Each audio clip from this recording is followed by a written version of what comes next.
morning, all. The meeting of the Indianapolis Metropolitan Police Department Civilian Police Merit Board will come to order. Let the record show the date is May 8, 2018. The time is 9:03 a.m. This meeting is taking place in room 1442, Center Tower of the City County Building, and that the following board members are present. I'm David Blunt, and I will be presiding. Mr. Michael Morgan is here. Reverend Ronald Covington is here. Ms. Nikki Moore, Mr. Darrell Pierce, Mr. K.P. Singh, Mr. Joe Slash. Mrs. Ellen Rosenberg is the board's attorney. I'm sorry. I'm so sorry. I'm Jeffrey. A quorum is present, and the board will proceed to consider the disciplinary matters of Officer Michael Dinnsen and Carlton Howard of the Indianapolis Metropolitan Police Department. The Chief of Police has recommended to this board that both Officer Dinnsen and Officer Howard be discharged from the department. This is an administrative hearing de novo and is of record. I want to emphasize that this is an administrative hearing. It is not a trial or any other form of court proceeding. It is purely an administrative proceeding held in front of a civilian board for the purpose of considering the recommendation of the Chief of Police that the officers be discharged from the department for violation of rules and regulations. We've gone to great lengths to make this hearing as open, fair, and transparent as possible. Judge Dreyer has allowed us to use the courtroom in order for us to accommodate as many people as possible to attend in person. Because we're in a courtroom, therefore, there are some things we need to remember. We need you to be quiet and courteous. We can't have anyone making comments, talking, applauding, booing, holding up signs or posters. You will want to hear everything that's being said so that you can follow along. If there's disrupting behavior, it makes it impossible for others to hear and to concentrate. You want to be here. We want you to be here. So please help us to listen carefully and to concentrate on the presentations. If you cannot do that, you can't be in the courtroom. And I'll ask the sheriff to remove you. I know some of you will want to record or even stream the proceedings. You're free to do so, as long as you stay in your seat, not stand and move around, not disrupt the view of others. You may stand in the back of the room, but that means you'll stand until we take a break. I can't have folks getting up and getting down and moving about. Again, because we all need to concentrate and to listen carefully and not be distracted. Here's the point. The attorneys have worked very hard to prepare their cases, to represent their clients. We, the members of the Merit Board, are civilians, citizens, and your neighbors. We're going to do our very best to listen, question, evaluate, and decide. Everyone in this room cares very, very much about this hearing. You need us to be calm, serious, and fair, and patient. We need the same from you. On November 6, 2017, Officer Dinnsen and Officer Howard were notified that Chief Bryan Roach had issued a notice of discharge, recommendation, and order for each officer and had concluded that Officer Dinnsen and Officer Howard had committed rule violations as a result of conduct described in the orders. The Chief recommended that Officer Dinnsen and Officer Howard be discharged from the Indianapolis Metropolitan Police Department. On April 17, 2018, Officer Dinnsen and Officer Howard were formally notified that a hearing on the Chief's recommendations for discharge was confirmed and would be held beginning today. Officers Dinnsen and Howard appear in person. Officer Dinnsen, do you understand that you have the right to counsel? Yes, sir. And does Officer Dinnsen have counsel? He does. John Kautzman and Ed Merchant with the firm of Ruckelhaus, Kautzman, Blackwell, and Venus, Indianapolis. Great. Thank you very much, sir. Officer Howard, do you understand that you have the right to counsel? Yes, sir. And Officer Howard, do you have counsel? I do, sir. And the same Mr. Councilman and Mr. Merchant are here. The Chief of the Indianapolis Metropolitan Police Department is represented by Melissa Coxey and Nabila Virgi. On November 6, 2017, the Chief charged both Officers Dinnsen and Howard with violating the following rules and regulations of the Indianapolis Metropolitan Police Department. Section 1, subsection A. Section 2, subsection A. Section 6, subsections A, J, and K. And Section 8, subsection A. The board admits into evidence the written charges against Officers Dinnsen and Howard, and the action taken on those charges, and the findings of fact and recommendations from the chief and/or disciplinary board of captains. The merit board will receive relevant oral and documentary evidence during this hearing. We will exclude evidence that is immaterial, cumulative, or unduly repetitious. We ask that the parties assist us in promoting the orderly, prompt, and just conduct of this hearing. After the conclusion of the evidence, this board will discuss Officer Dinnsen's and Officer Howard's status and take final action on this matter. The board's findings and decisions will be reduced to writing. By law, any officer who disagrees with the findings of the merit board has the right to file a verified petition to the Superior Court and Circuit Court of Marion County for a review of the decision. The petition for review must be filed within 30 calendar days after the written decision of the board. Do the parties understand the procedures, the right to counsel, and the right to appeal? Are the parties ready to proceed? We are. Officer Dinnsen and Officer Howard, I will read the charges to you one at a time and ask you each how you respond to them. Section 1, violation of any rule, regulation, or order of the department. A, members shall obey all written and oral orders, rules, regulations, policy, and standard operating procedures of the department. General Order 1.30, use of force principles. Officer Dinnsen, how did you plead? Not guilty. Officer Howard, how did you respond? Not guilty. Section 2, any breach of discipline.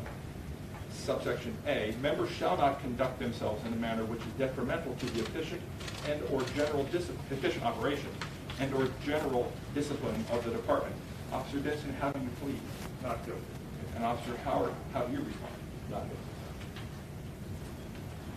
Section 6, conduct unbecoming a police officer. When dealing with the public, members shall not use language or gestures which are rude, demeaning, or affronting. Officer Dinnsen, how do you respond? Not guilty. And Officer Howard, how do you respond? Not guilty. Section 6, conduct unbecoming an officer. Members shall not use more force in any situation that is reasonably necessary. Let me read that again. Members shall not use more force in any situation than is reasonably necessary under the circumstances. Members shall use force in accordance with the law and departmental orders. Officer Dinnsen, how do you respond? Not guilty. And Officer Howard, how do you respond? Not guilty. Section 6, conduct unbecoming an officer. Subsection K, members shall only use their weapons in accordance with state law and departmental order.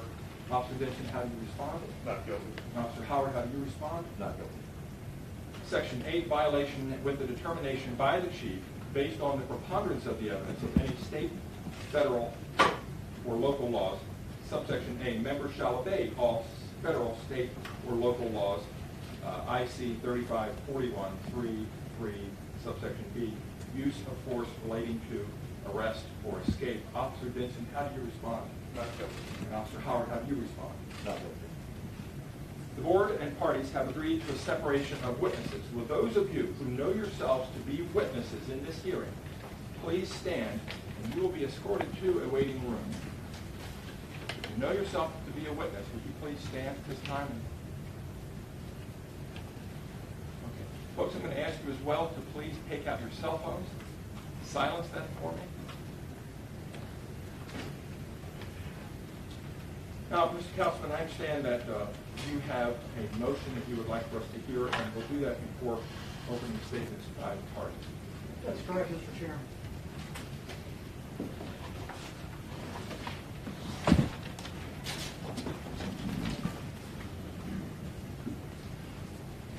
Good morning, Morning. everyone. How are you? I appreciate the opportunity to be here on behalf of myself and my law firm and my partner, Ed Merchant, and it's an honor and a privilege to represent these fine officers, Mike Dinnsen and C.J. Howard. You are aware from our pretrial filings that we filed our motion to dismiss, setting forth why we think that the charges must be dismissed. We have had discussions in a pretrial phase about this. The Dr. Watts has been kind enough to allow us to kind of use this as a place marker to make our short argument on the motion to dismiss, and then let you either rule accordingly or hold that motion under advisement. I presume that each member of the board has had an opportunity to see the motion to dismiss and read it. Therefore, I'm really not going to take a lot of time to belabor all the points, but just if I can cover just a few of the key issues.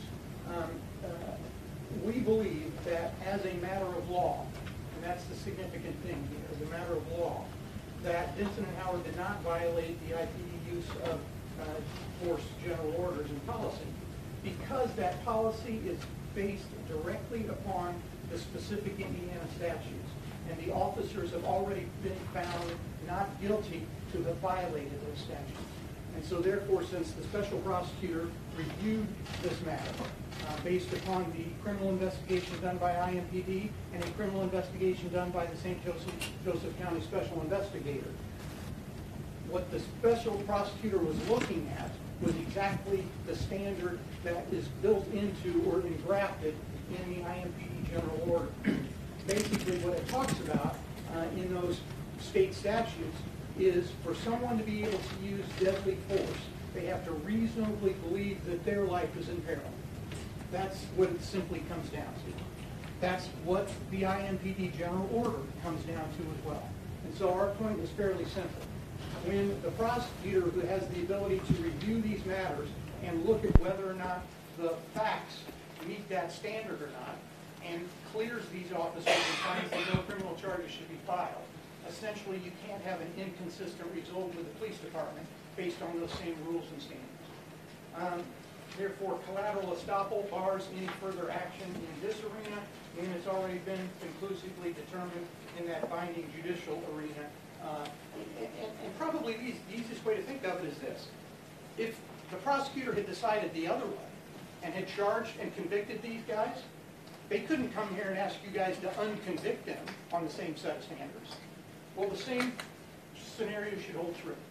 If they've been cleared on those same set of standards by the prosecutor, we can't now be facing the chief essentially saying, well, I got a different take on it, and therefore I'm using that same standard, those same statutes, and our rule based on those same statutes to find these people in violation. We believe that Cotter's decision, as I said, amounts to a binding decision that operates as a collateral estoppel on these proceedings. We also believe that they have obeyed the law under the general order as we have set forth in our motion. And then there's some more procedural aspects. The IMPD is bound by their rules and regulations in bringing proceedings. There's a process, and it's supposed to be a fair and consistent process to bring someone to this august body, the merit board. We believe that process was seriously violated, and therefore it's kind of garbage in, garbage out. If you didn't follow the fairness of the process to get to this point, you can't possibly then have a fair outcome coming out of this point. You will hear, as we raised in our motion, but you'll also hear evidence, that we believe the Firearms Review Board, really the only body that advised the chief that these officers had done something wrong, because remember, Internal Affairs, you will find out, didn't do anything that said that they didn't do anything wrong. The prosecutor said that. But the Firearms Review Board is the process that we think was flawed. And that was the recommendation that we set forth in our motion to dismiss on the failure to properly do that. The reason that is flawed is because it specifically says who's supposed to sit on the Firearms Review Board. You'll hear evidence that instead of having those people, those merit-ranked people, make the decision, the chief handpicked high-ranking appointed officials who don't have the ability to freely disagree with the chief. And therefore, that process is flawed, and you'll see that as we bring out that information. So, due to the failures of the process of getting here, we also think that the charges should be dismissed. You will also see that there was things that happened, we believe, also that was a flaw in the process. That there was a meeting prior to the Firearms Review Board hearing, which is supposed to be kind of like a jury. They're supposed to come together, hear the evidence, and collectively deliberate and decide in a fair and impartial manner. Instead, what happened is a month and a half before then, a meeting was called that included some of the Firearms Review Board people who would be voting, but not all. And they met with the head of the training section, who wrote up a document that he called findings. That's a month and a half before we even have our Firearms Review Board.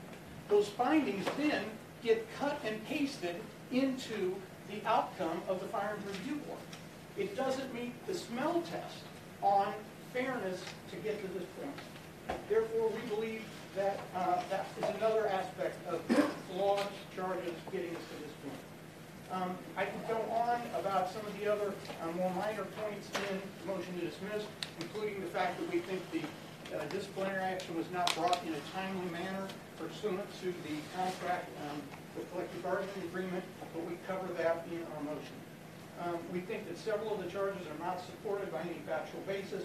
Some of them are duplicative and therefore should be stricken because it really comes down, folks, to one thing.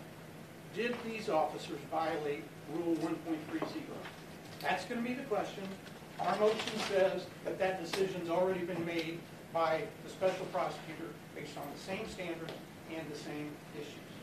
For all those reasons, we believe our motion should be granted. Thank you very much. Thank you very much. City would like to respond. Yes, please. Forgive me for not wearing a jacket. It's awfully warm in here. I don't mean any disrespect. Good morning, everybody. Would you identify yourself for the board? Sure. My name is Nabila Verji, and I am here proudly representing Chief Roach. And in response to the motion to dismiss, the city also filed a response brief, which I assume you all have, and you've been reading it. When you started talking today, Mr. Wantz, you said this is an administrative hearing. You all are civilians. You are not judges. You are not lawyers. You don't have the federal rules of evidence with you. You don't have the rules of trial procedure. Yet, Howard and Dinnsen are trying to get the case dismissed on a summary judgment, which is a legal pleading. So, let's, right out the gate, let's say this. What the city's position is that this dispositive motion is not proper. It takes away your job as the check on the public. As the public's check, it takes away that job from you. If we get rid of the case altogether, which is what they're asking you to do, you no longer get to hear the evidence.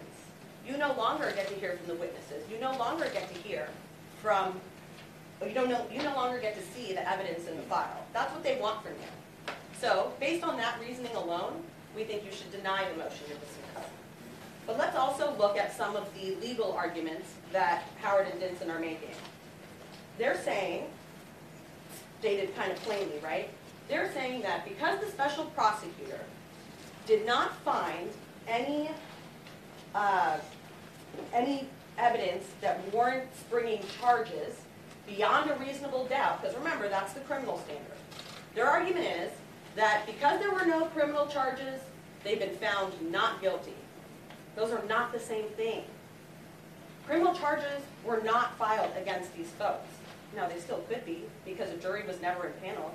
If the special prosecutor impaneled the jury and said, no go, then they couldn't be. But that didn't happen. So criminal charges still could be brought against these officers. And whether or not there's enough evidence beyond a reasonable doubt to convict them of a criminal issue is very different than what we're talking about here today. What we're talking about here today is whether or not, based on the preponderance of the evidence, is it more likely than not, okay, we just got to tip the scales a little bit. Is it more likely than not that had Howard and Dinnsen followed the training that they were given by the academy, Aaron Bailey would still be alive? We're not looking at criminal activity. We're looking to see if they did what they were supposed to do when they were, how they were trained to do it under these circumstances. So that's the question that we'd like you to focus on. And once you review that question, we hope that you will find and agree with Chief Roach that these two officers are no longer qualified to work for IMPD. Lastly, Howard and Dinnsen's attorney makes a big deal about this Firearms Review Board, okay? They say, oh, you're not allowed to consider that. You had tainted people, you had appointed people in there, so that whole process is tainted. You're not allowed to use it. It's not fair. Well, that's not the only thing we use, okay? When the chief made his decision, he looked at the IA report and all the corresponding witness testimony with that. He looked at the special prosecutor's file. He also looked at the criminal investigation file. Yes, we looked at the Firearms Review Board too, but that was not the only thing that made our decision, the chief's decision, to terminate these two officers. And as a matter of policy, don't we want our chief of police to have all the facts? Don't we want him to look at the Firearms Review Board? Don't we want him to look at the IA statement?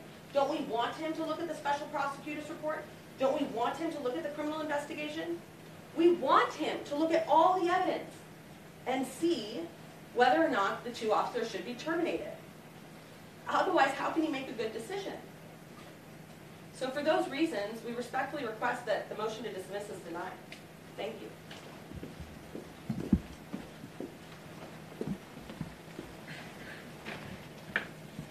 Thank you, Mr. Chairman. Very briefly, and with due respect to my esteemed opposing counsel, 2 points.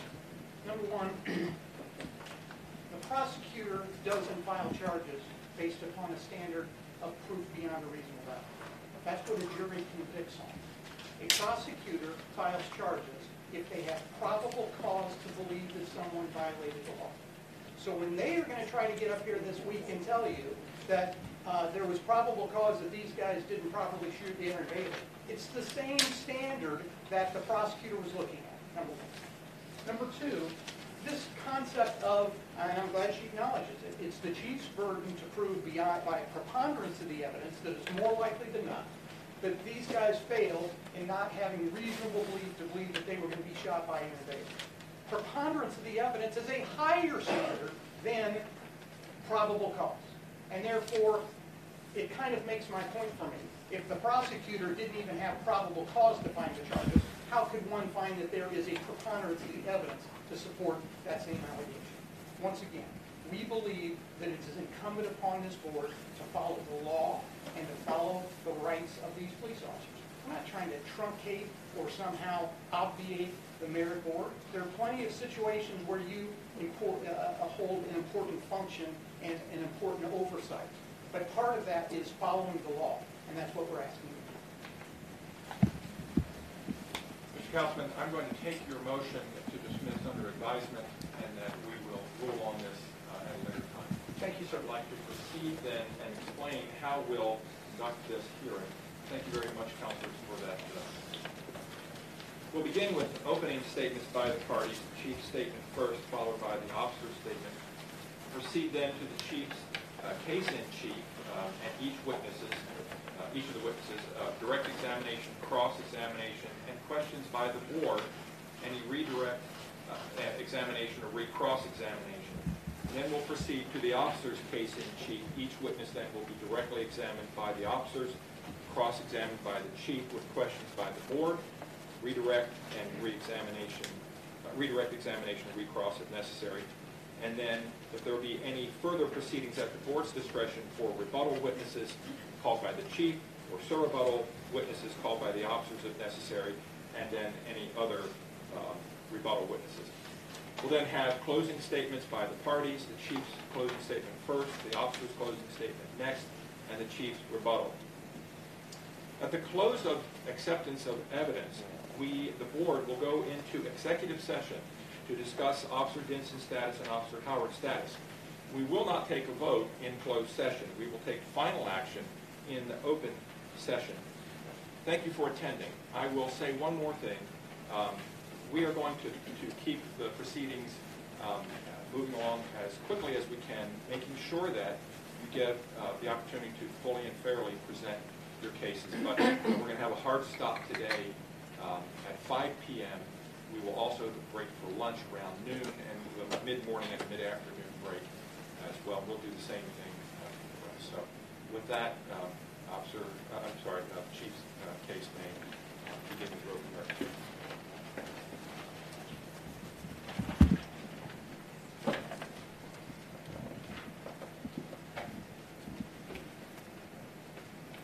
Morning.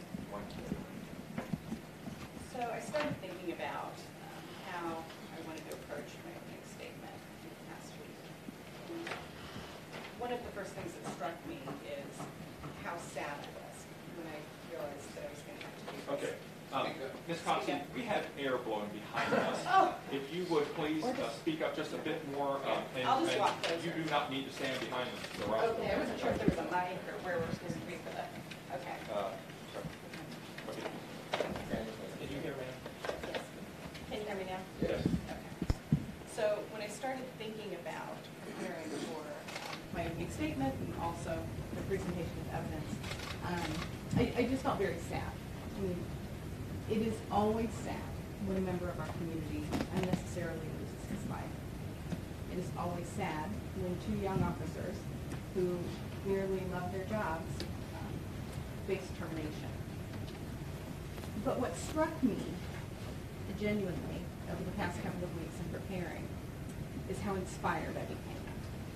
In the meetings I was having with officers to prepare for today, so many of them had stories of situations where they were faced with danger or scary environment, and they did the right thing. They went out of their way to make sure that they didn't take an action that would put other lives in jeopardy and make sure they were facing an imminent threat. It made me feel proud to work for IMPD.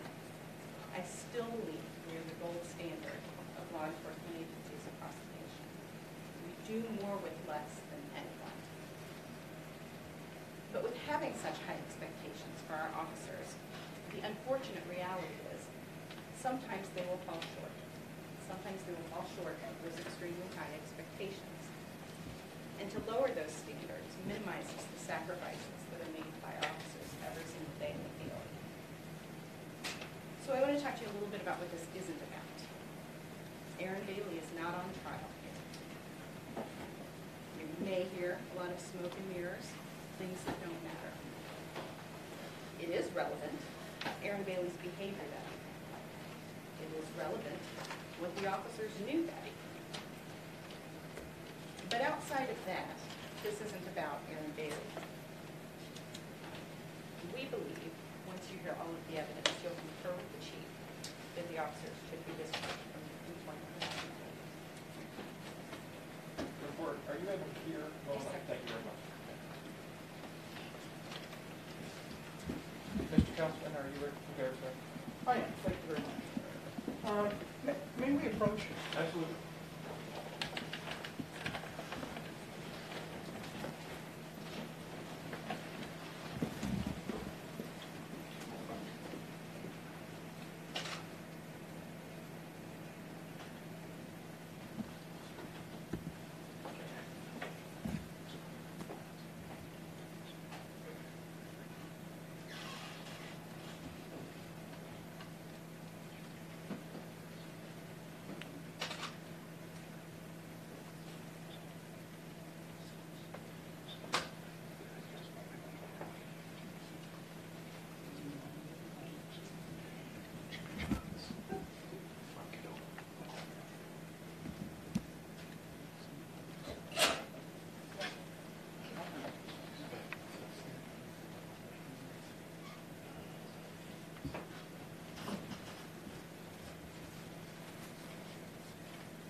Thank you very much, Mr. Chairman. I appreciate the brevity of Ms. Coxey, and I will try to be equally as kind to the board because I think we all just want to get to the evidence and let the evidence speak for itself. But a couple of things I do want to say. You know, we live in a world of social media and allegations of half-truths and fake news and all that kind of stuff. The point simply is everyone in this room is counting on you, the mayor board, to check those preconceived notions at the door. Anything you've heard about the case, any innuendo or rumor you've heard about the case, any media reports you've heard about the case. The buck is supposed to stop here. You are not doing anything right now other than hearing what the lawyers might think the evidence will be. But the evidence will start in a few minutes. solely on that evidence, not about political outcomes or the fallout from this proceeding. It must be based on evidence. It's a solemn vow to the men and women of this department and indeed the community that you oversee, that it's a merit board, not a politically based consulting board. It's a merit board. And you got to base your decision on the merits of the evidence. Now, the case is surprisingly simple. We think the evidence will be clear that Dinnsen and Howard did not violate Rule 1.30. That is the test. Rule 1.30, you will see, requires officers only to use deadly force if they reasonably believe they are about to be shot or harmed, or a fellow officer or a member of the public is about to be shot or harmed. That's the test. That's what you'll be looking at as your litmus test throughout these proceedings. The administration says, yes, they violated the rule. However, you will get to hear from the internal affairs summary, from the homicide summary, from the homicide detective, and the special prosecutor information, that they determined no violations. And it was only Chief Roach and the Firearms Review Board that found that they were out of compliance. And here's the interesting thing that you've got to keep your eye out for. Out of compliance for what? It's a Firearms Review Board that looks at firearms usage as to whether or not the use of 1.30 was violated. It's not a training bureau review board. It's not a training tactics review board. Very, very critical, because what the city is going to try to do is say, due to tactics, it made the shoot bad. That only would sell water if you remove what they saw and what caused them to do the shoot. That's very important. You could have tactical errors. Probably wouldn't have many people in the police department if we fired everybody for tactical errors. But the question is, did they violate Rule 1.30 in their decision of having reasonable belief that they thought they were going to be shot? That's going to be the question that you have to look at throughout this. And ultimately your question will be, did the prosecutor and the criminal detective and IA get it right? Or did just the chief get it right? It's his burden of proof, and we ask you to hold them to that burden of proof. After all is said and done, it's time for the evidence to speak, and just for the evidence to speak. We believe that the evidence will be overwhelmingly clear that Dinnsen and Howard did exactly what they were sworn to do in a very difficult, tense, rapidly evolving, uncertain moment, where they had to decide, am I going home to my loved one tonight, or am I about to be shot? And if you can look in their eyes and say, they gunned this guy down, then fire him. But if you believe in their heart that they thought that they were shooting to protect their lives, they deserve to be a member of this department. Thank you. Thank you, Mr. Councilman. Chief would like to call his first witness, Deputy of Investigation, Chris Bailey. Deputy Chief of Investigation, I'm sorry.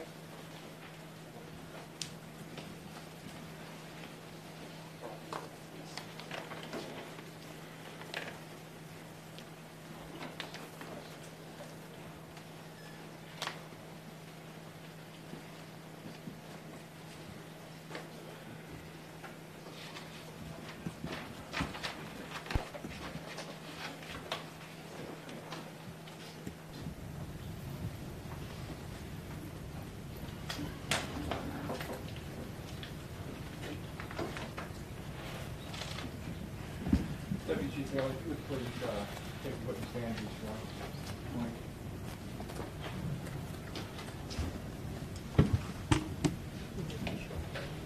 Do you solemnly swear or affirm subject to the following perjury the testimony you're about to give in this matter will be the truth and whole truth and nothing but the truth? I do. Thank you. Good morning. Good morning. It's been a long couple weeks, hasn't it? Yes, ma'am. Well, and we appreciate you being here. Thank you so much, Deputy Chief Bailey. Now, there's a lot of Baileys in this case. Okay, we got Aaron Bailey, we got Chris Bailey, we got Mike Daly, who you're going to hear from later. Is it okay that I call you Chris so we can keep everything straight? Yes, ma'am. Perfect. Thank you so much, Chris. Tell me, what's your role within IMPD? I'm the Deputy Chief of the Criminal Investigations Division. Okay, and when did you assume that role? In August of 2017. Tell me what you do. What's your job? My job is the day-to-day administrator of the investigation division, which consists of 6 branches and approximately 300 civilian and merit officers on the police department, Okay. detectives. Can you tell me about those 6 branches? What are they? The homicide aggravated assault branch, covert investigations branch, the organized crime branch, the investigative support branch, domestic and sex crimes branch, and the robbery branch. So is it fair to say that you oversee all the detectives? The people who are investigating stuff all report to you For Is that major right? crimes, yes, ma'am. for major crimes. Okay. So tell me what that chain of command looks like from you down, just broadly, as to each of these branches. We have one additional appointed administrator, which is a major. Okay. Each of the branches, or branch sections, are led by branch supervisors at the rank of captain. We have sections within those branches that are led by lieutenants, and then units and squads that are led by sergeants. Perfect. Talk to me a little bit more about the homicide branch. I understand that there is another subdivision under homicide, right? CIRT. Yeah, the critical incident response team is responsible for investigating all officer-involved shooting incidents or incidents where there's a likelihood of death or serious bodily injury as a result of actions by a police officer. Okay, and I understand that there was a response team that investigated the death of Aaron Bailey. Is that correct? Yes. Walk me through, who was the detective, who did he go to, who's above him, all the way up to you? The detective assigned to this particular investigation was Sergeant Brent Hendricks. There are 2 lieutenants within the homicide branch, one that works during the day and one that works at night. At the time, that would have been Lieutenant Phillips and Lieutenant Craig McCart, and ultimately reporting to Captain Leary, who is the branch supervisor. Okay, so at the time that the police action shooting happened involving Aaron Bailey, you weren't actually in this role yet, right? No, ma'am. Okay, so you didn't come on board until August 14 of 2017, right? Yes. And the shooting happened on a little bit earlier, on June 29, 2017. Is that right? Correct. Tell me the first time you learned about the shooting. As an appointed member of the command staff, we are routinely notified whenever there's a critical incident within the police department, usually via text message or page. So that night I became aware that there was an officer-involved shooting. Furthermore, What did you get a document about that? no, it would have been a page or a text message. Okay, so you would have gotten a page or a text message.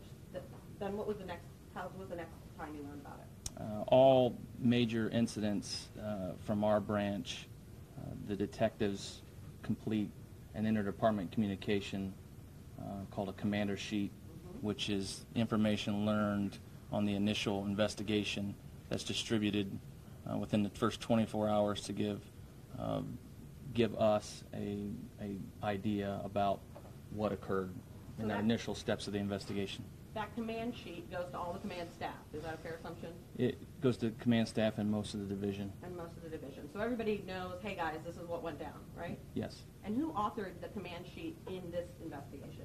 Sergeant Brent Hendricks. Okay. So based on what you learned from the things that we talked about the command sheet, and then we talked about, oh, actually, you did something else, didn't you? So you take the job in August of 2017. Yes. And then what'd you do? Well, I had a lot of catching up to do to try to understand what exactly was occurring In a lot of cases, right? in the division. Right. Most of my time is spent dealing with homicide and non-fatal shooting cases. This particular case was of high public interest, so I asked for a summary to be prepared to bring me up to speed of where the investigation was, so that I was aware of what was going on, and so that if I was asked questions by the chief of police, that I could provide him with answers. Perfect. And that is a report written by whom? Sergeant Brent Hendricks. And it's about a 10-page report, right? Yes, ma'am. So all the facts about this case that you know are from Brent Hendricks's chain of command short report that you got within the first 24 hours, and then the more lengthy report that he drafted at your request, right? In my role as a deputy chief, yes, ma'am. That is the information that I had. Perfect. So why don't you walk me through the facts as you know them from those 2 documents, please, Right. on the night of the shooting. On the night of the incident, Officer Howard was on the way to assist another officer on the run when he drove by the Phillips 66 gas station in the 2400 block of West 16th Street. He observed a white car at the gas pumps with the doors open. That seemed suspicious to Officer Howard, but he did not take action at that point. He drove to the run where he was assisting, completed that run, and turned back toward the gas station. When he was approximately a block away, he observed the vehicle at the exit of the gas station lot. Can I talk to you for a second? Yes, ma'am. So that vehicle, that ended up being Bailey's vehicle, right? Yes, ma'am. Okay, keep going. So he's a block away. Sees the vehicle at the exit of the gas station lot. Mhm. I have an objection to this preliminary question. Yes, sir. Just so I understand, you're relating what you learned from Detective Hendricks, who was the one that did the criminal investigation, is that right? That's correct, this report. Just the information that's in that synopsis, is that what the witness is relating? Yes. Okay, I didn't know if it was first-hand information or not. That's No, all. this is Yep. information he got from Hendricks to report. Fair enough. So, I'm sorry for that quick interruption. Why don't we go back to, so Howard drove by the Phillips 66. The four doors were open. He thought it was a little weird. He kept going on his run, right? Yes. He comes back, and as he's a block away, he sees what we now know as Bailey's car hanging out in the exit, right? Yes. Continue from there. The vehicle doesn't immediately pull out. Officer Howard drives by. The vehicle turns in the opposite direction that Howard is driving. Officer Howard turns around, gets behind the vehicle. At some point is able to get the license plate number of the car. He runs that license plate number through the BMV. During that time, he observes a traffic infraction. That traffic infraction being failure to turn, signal a turn 200 feet before making that turn. Let me pause you again for a second. So Bailey did use his turn signal, right? I don't recall if that's in the document or not. But he just didn't have it going for the right distance of time. Is that Yeah, according to the statement, it wasn't. The infraction was he didn't signal soon enough. perfect? Okay, so continue. So what happens next? So we've run the plates. He failed to turn. He failed to use the turn signal. Right. Well, I don't know if he failed to use the turn signal. He didn't. According to the document, he didn't signal soon enough. Got it. The response came back on the license plate. Officer Howard ran the driver's license number that's associated with that plate, a driving check of that license plate, the OLN, I'm sorry, and the owner of the vehicle came back as being driving while suspended infraction.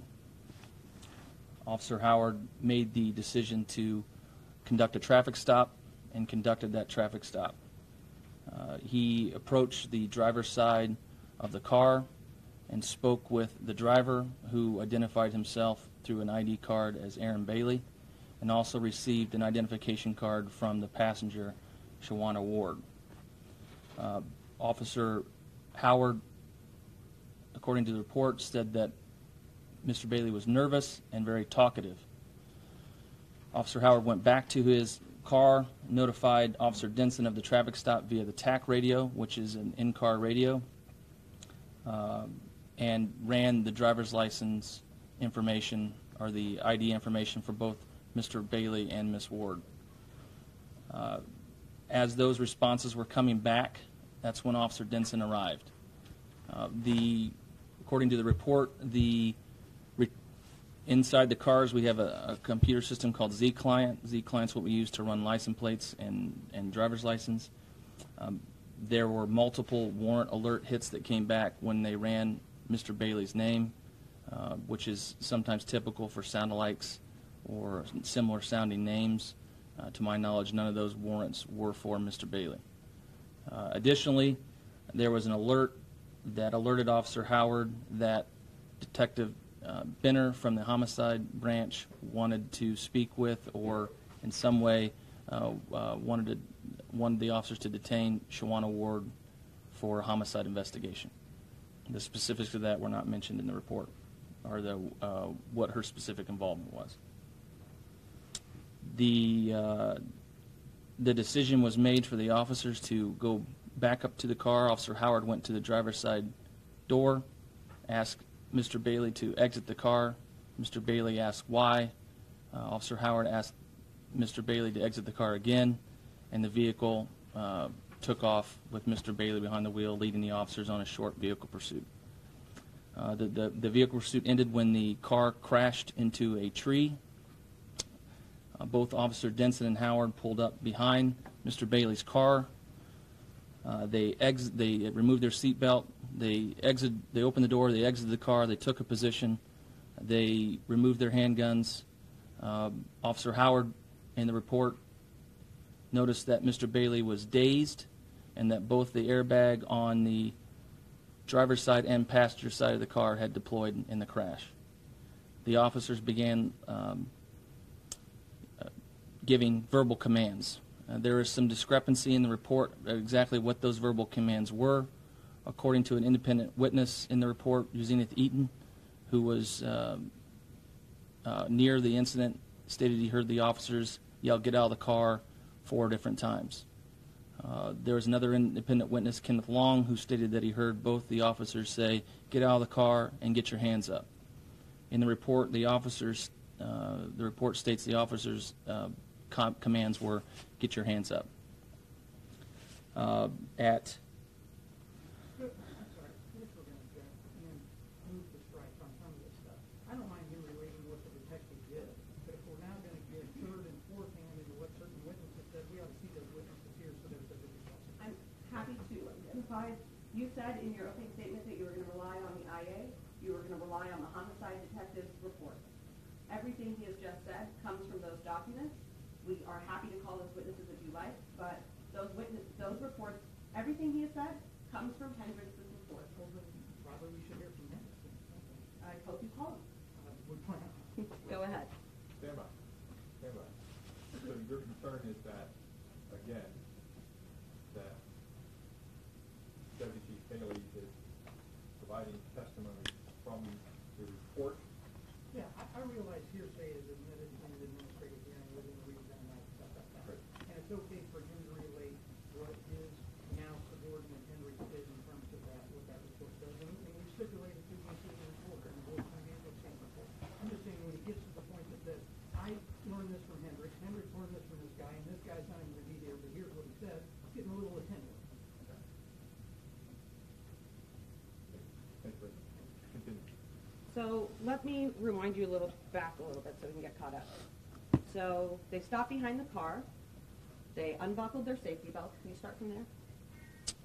Open the door, get out of the car, take a position, remove their firearms, and give the occupants of the car, Mr. Bailey and Ms. Ward, verbal commands. Those verbal commands are, what they say according to the report is, get your hands up. Zenith Eaton, independent witness, says they yelled, "Get out of the car" 4 times. Another independent witness, Kenneth Long, says he heard both, "Get out of the car" and "Get your hands up." In the report, both officers state that they see Mr. Bailey.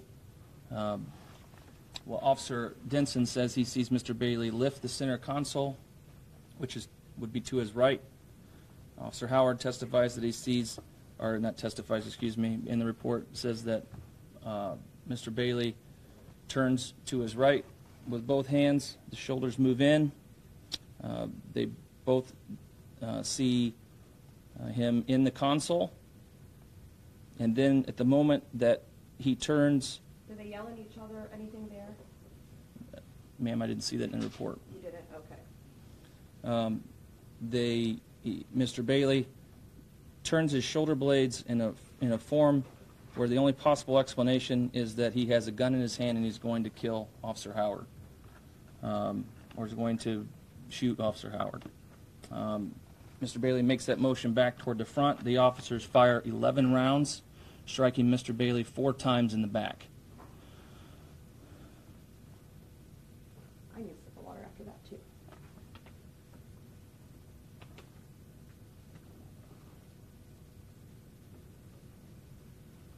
Can you please talk about your experience as a law enforcement officer?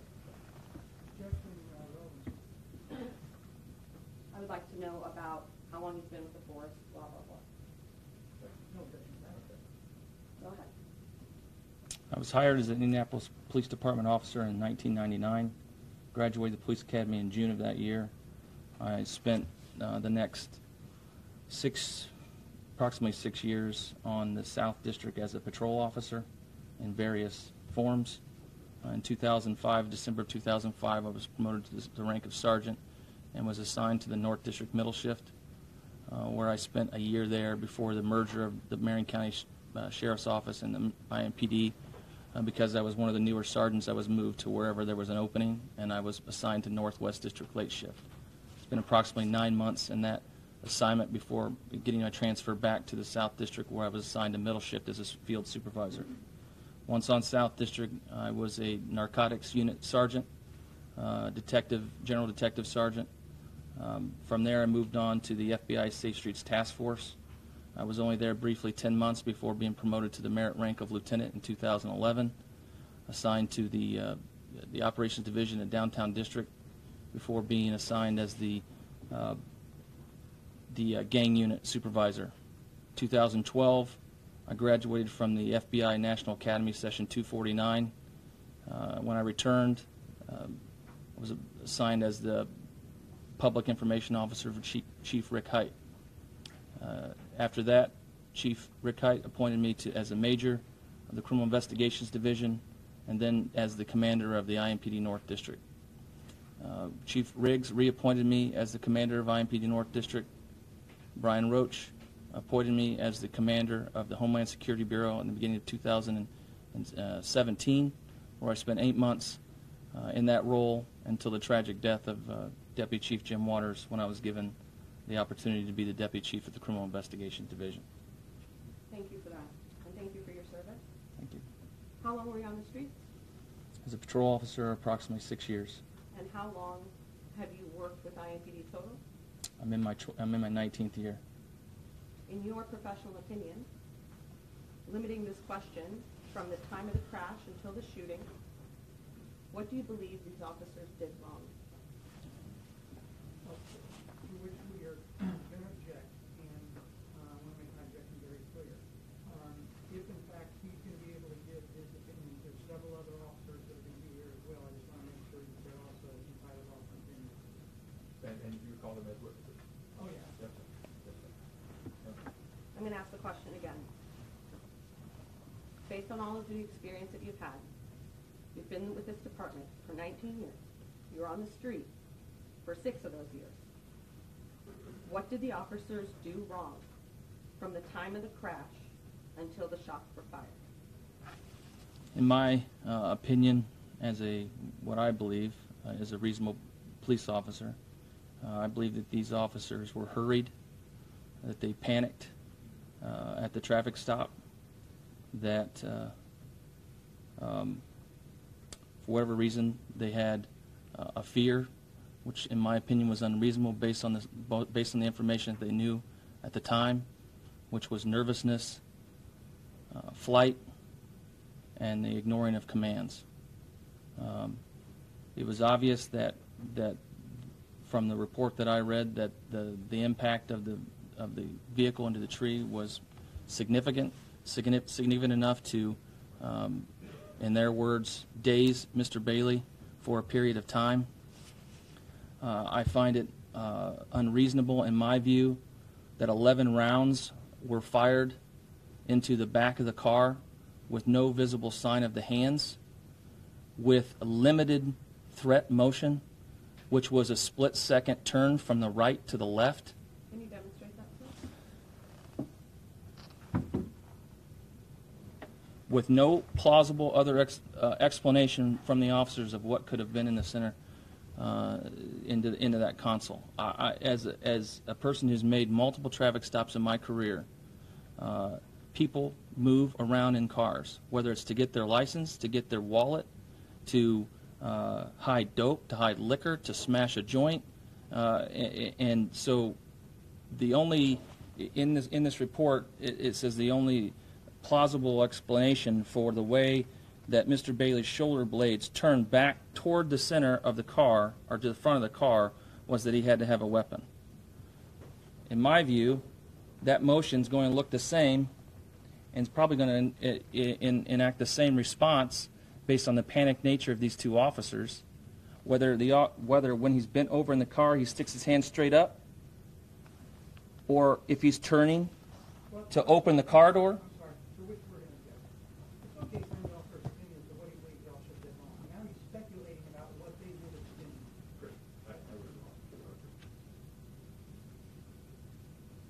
I think the point that you're trying to make is that regardless of whether the officers yelled, put your hands up, or get out of the car, what's your conclusion on that?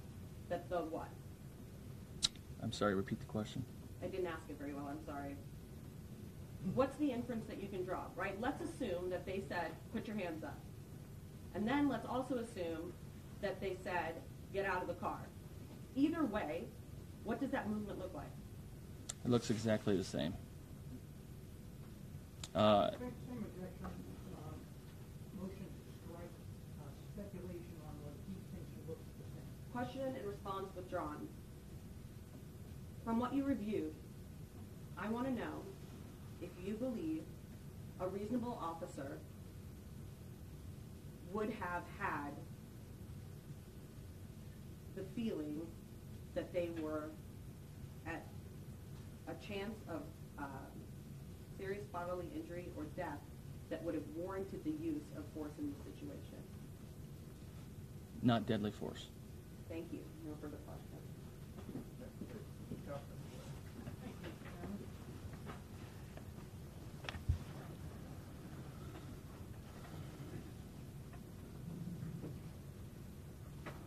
Good morning, Chief.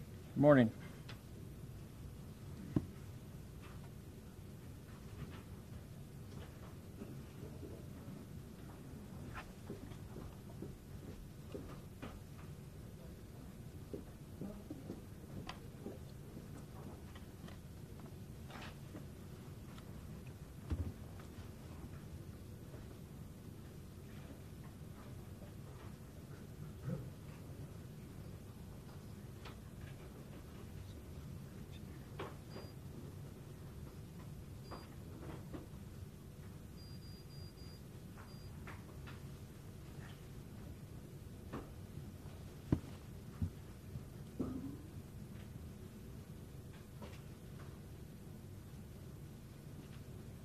Sorry, Mr. Chairman, a couple of housekeeping. All right.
All right, Chief, let's try to walk through a number of issues that you raised there. First thing I want to do is start getting some evidence before this board. I'm showing you what we've marked as Exhibit A, and that is the synopsis of the investigation, pretext and shooting, June 29, 2017, 23, over the Aqueduct. That is the Brent Hendricks, Sergeant Brent Hendricks, criminal investigative report on this matter. Is that right? Yes. And that's what you were relating your information to the board with in that regard, is that right? Yes. At this time, Mr. Chairman, I probably ought to explain this to you. Number one, I wanted to identify the document. We plan on, and I don't know if the city's going to use it as well, using the Elmo machine to highlight for your view certain things that we think are highly important. We're also going to admit these documents into the record with one master set for the president. And we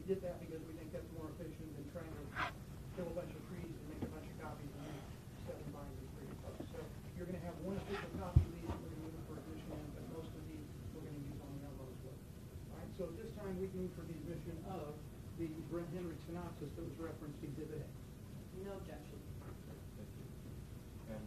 And many of these documents are stipulated into evidence, and that's why we met. And Porter, have you had a chance to see or to enter this into your records of Exhibit A? Thank you. Okay, terrific, thank you. Do you have a copy for the witness, John? Yeah, but I'm not gonna, I'm just giving the evidence in that. Got it. I will if I question him about it. Let me show you now what's been marked for, identification purposes as Exhibit B. And let me ask you a preliminary question. You were the presiding officer on the firearms review board, right? Yes. And you heard from witnesses at the firearms review. Objection. This is exactly what he talked about earlier. He said he doesn't want to use the firearms review board, that it is tainted, and now he's opening the door to talk about the very thing that he says was the most flawed thing ever. I don't know how to make sense of it. Are we allowed to use it, or are we not allowed to use it? I'm frankly flabbergasted. The chief, the only recommendation the chief had to make this determination is his information he learned from the firearms review board. I then filed a motion to dismiss that it's a flawed process and a ridiculous decision from that board. And now they're saying I don't get to attack the way that the chief got recommended to fire these guys? That's preposterous. I'm going to have you proceed, Mr. Johnson. So I'm going to overrule that. Thank you. You convened the firearms review board, correct? And you were the officer over the firearms review board, correct? Yes. And you heard from certain witnesses, correct? Yes. And those witnesses included Sergeant Brent Hendricks, who was the criminal investigator, Yes. and that was the report that we just put into evidence of Exhibit A, correct? Yes. It also included Sergeant Jan Favor, who was the internal affairs investigator, correct? Yes. And she also prepared a report, correct? Yes. And it's what's on the screen, correct? I'm assuming if you go to the second page, I may be able to tell you for sure, Let me show it to you. because that's a standard form on the front there. Fair enough. Yes. Yes, sir. That is the Jan Favor report from the internal affairs section, correct? Yes. And you heard from her in your role as the firearms review board, right? Yes. And you took the information of the criminal investigator, the internal affairs investigator, and the two officers, and then delivered your report to the chief, correct? Yes. Okay. We've moved for the admission of Exhibit B. No objection. Now,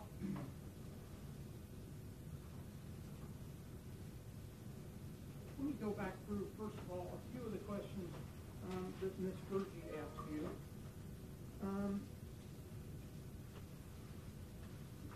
You said that, well, with regard to Sergeant Henry, you're his boss now, right? Yes. At the time of the shooting, you weren't his boss, right? No. At the time of the firearms review board, had you become his boss? Yes. Okay. You were on the street for 6 years, I believe you said, and Ms. Bergie elicited from you what you think the officers did wrong. Recall that? Yes. And you said things like, I think they were hurried or panicked. You said that they had what you termed an unreasonable fear, and you listed 3 factors. I think you said that they said Bailey was nervous, there was flight, and there was failure to follow commands, correct? That's what you said. Those yes. are 3 factors, right? Well, movement, not failure to follow commands, the movement that he made. Okay. So that's what you thought was unreasonable about their decision to believe that they were about to be shot, correct? No, I think those facts made their decision unreasonable. That's what I'm saying. So Yeah. you think that those factors, you weren't there and you didn't experience it, right? No. But you're saying that what was related to you is what the officers experienced. You think that was an unreasonable fear that they had? Yes.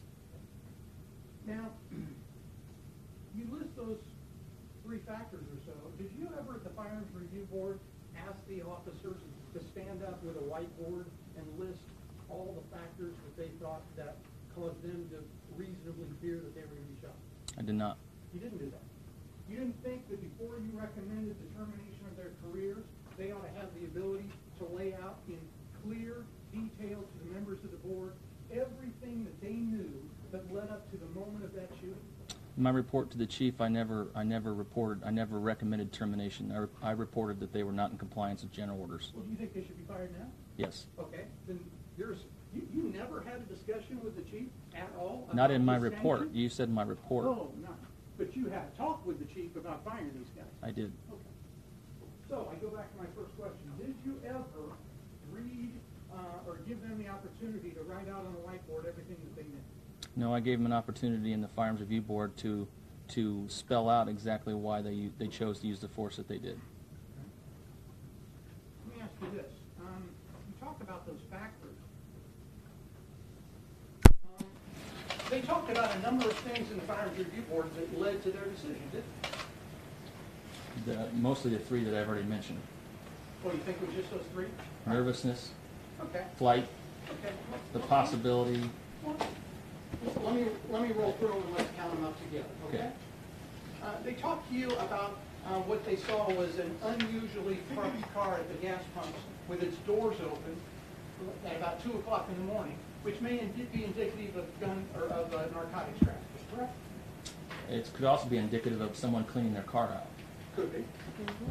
They also talked about when the police officer drove by and they could have pulled out onto the street, I think it was 16th Street, that the people, instead of pulling out, let the police officer go by first so they made sure the cop car wasn't behind them. They talked about that, right? Yes. Okay. Typical behavior in an Typical urban behavior. setting. But could also be something where a suspect doesn't want to be followed by the police. Fair enough? Indication of criminal behavior, maybe, but not that they're armed. Okay, let's go on to the third one. They ran a plate, and the plate didn't match with the vehicle, did it? I don't recall that part. Oh, okay. Well, let's assume that they're going to testify, and they said in the Firearms Review Board that that was one of the things that they found, okay? That'd be number 3. Let's talk about number 4.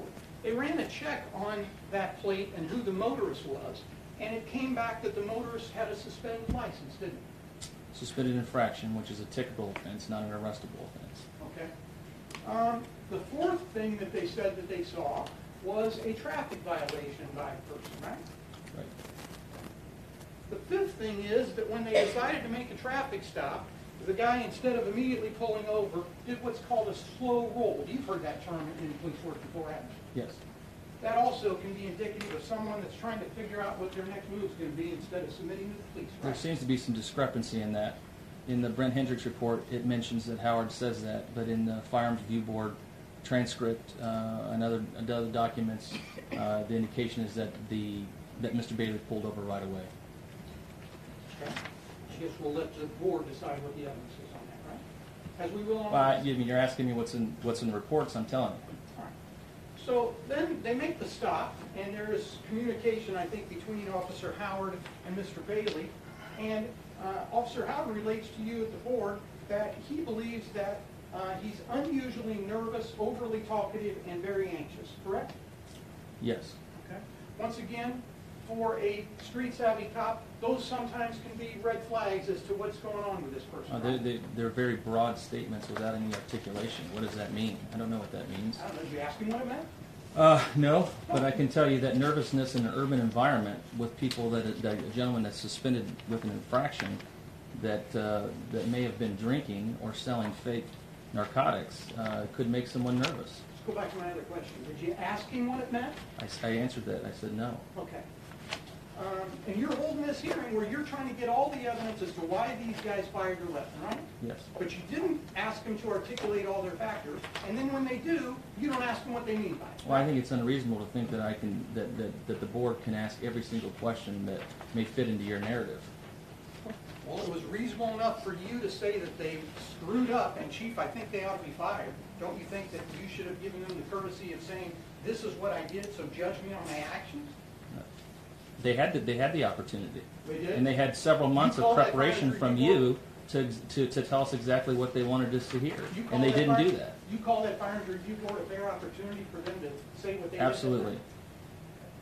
Let's go to, There's been several other Firearms Review Boards that I've been chairman of, and that you have represented clients in, that your clients have been in compliance, that you seem to have no problem with the fairness. Okay, go to- let's continue with questions. let's go to the seventh factor that they related to you.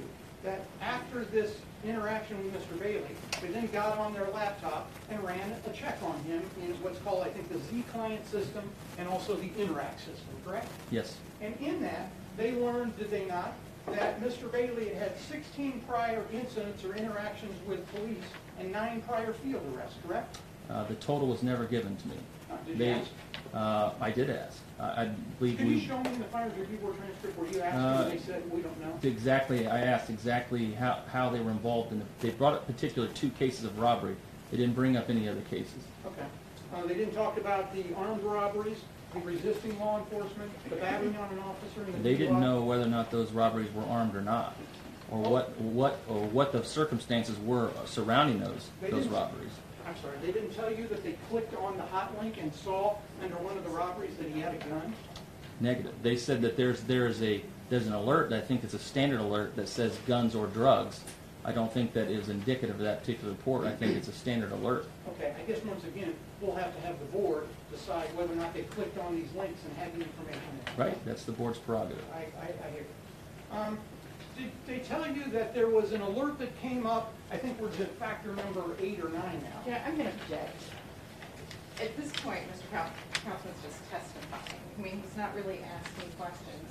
I mean, he's framing the question in a way that is leading. I think he's just testifying at this I point. think that's the definition of cross-examination. Yeah, and you'll have a chance to redirect. So we move on to the next step. I'm going to overrule that. Thank you, Mr. Chairman. There was an alert that came up that the passenger, Shawanda Ward, that was with Mr. Bailey, was wanted for detention by a homicide detective in relation to questioning the homicide case, right? Yes. And they told you that, right? Yes. Are these things starting to build up in your mind on any kind of danger cues as a street savvy officer that you are? No. And I'll go back to you, since you bring that up, Miss Ward. I did ask questions about whether they had any concerns with Miss Ward, and based on their actions and on their testimony, they weren't concerned with Miss Ward at all. When they approached back up to the car, they went to the driver's side, someone who's suspended with an infraction, not someone who's wanted with a warrant. Why not go get her out of the car? Well, so they go up to the car and they start asking to get people out of the car. Would that have been reasonable in your mind? You're saying they should have only gotten Ward out, not Bailey? Not the one that was a suspended driver? Hold on, finish my question. Not the one that was the suspended driver, not the one that had the overly talkative stuff, not the one that was driving a car where the plate didn't match. Just get Ward out? Is that what you're saying? In one plausible way they could have handled it differently, since you're asking, is if she's wanted in connection with a homicide, to me, that rises above someone who's talkative, who's nervous, and who's driving while suspended with an infraction. Getting her out of the car accomplishes 2 things. To me, she's more of a threat.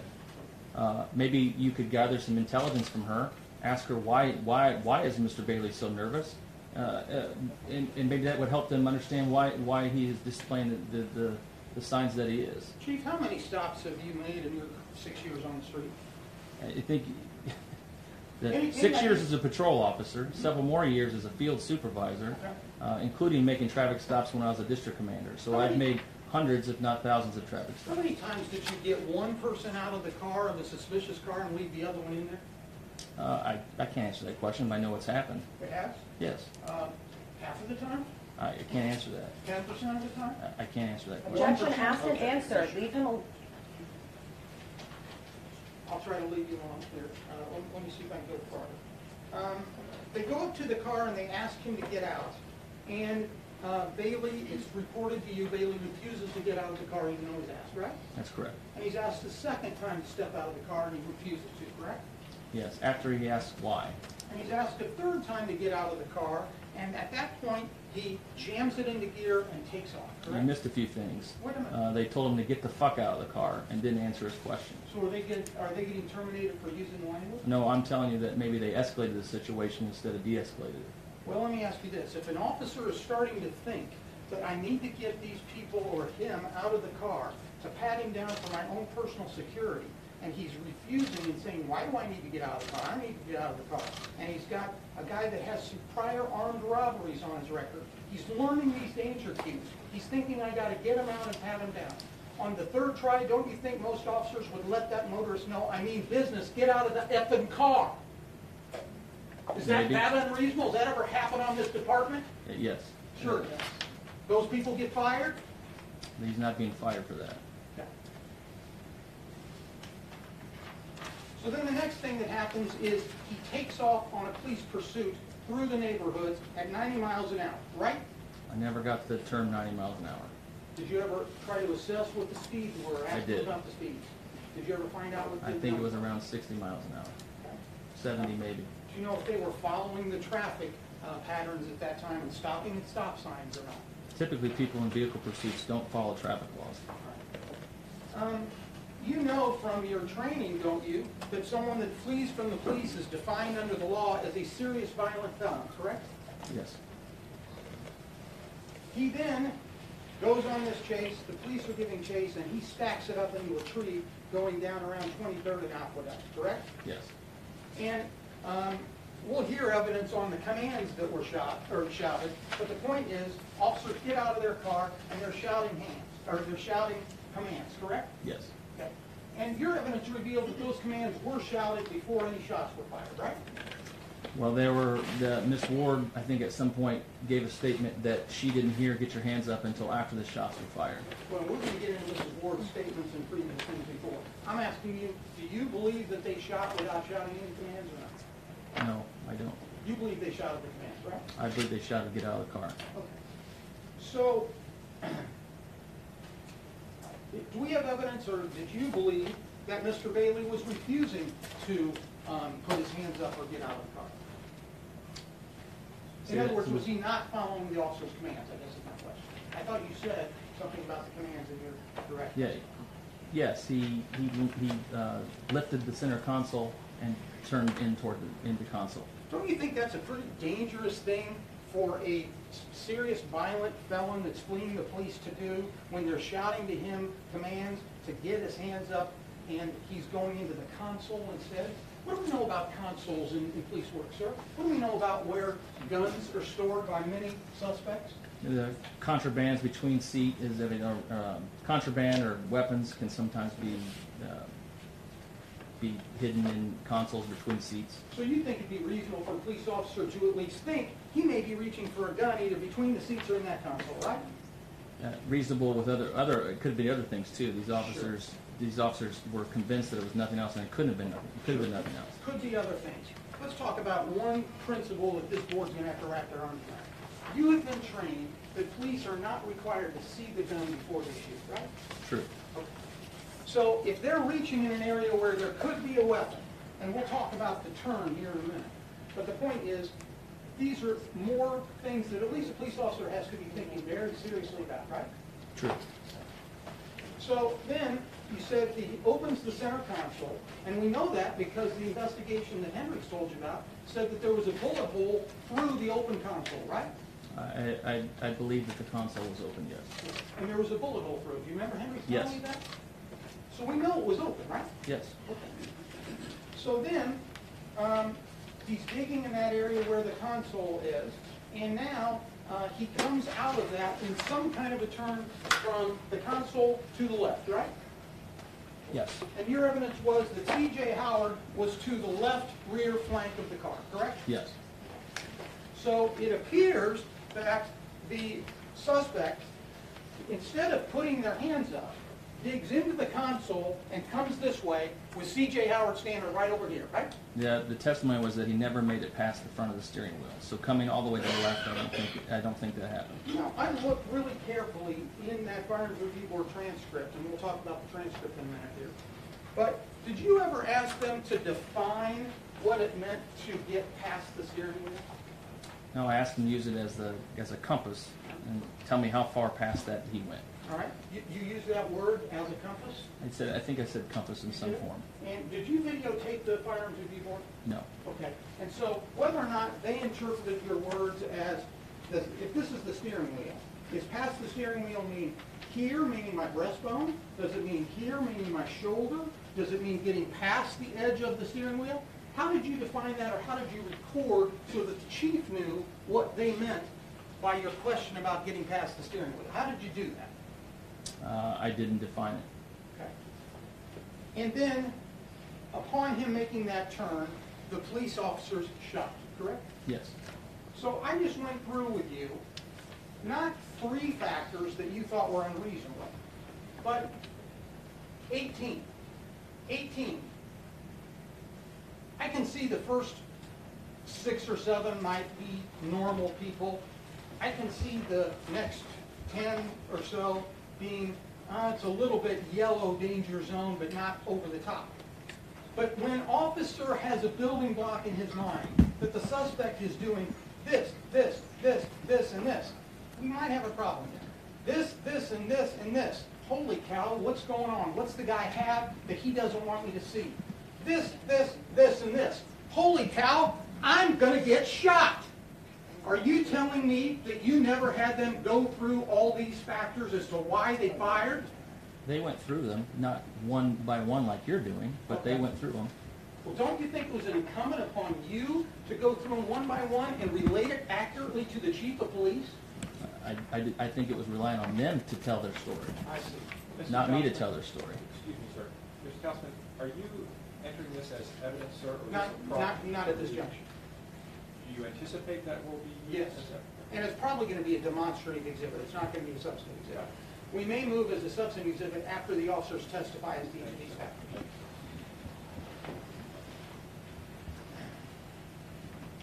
Now, you had the Firearms Review Board proceedings transcribed, did you not?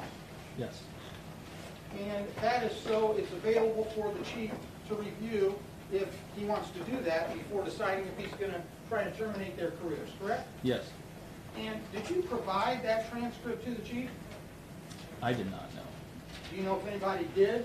I believe so. I don't know what it had. Maybe been Leah As Grinnell. the head of the Firearms Review Board, you don't think it was incumbent upon going to the chief and saying, please read the testimony.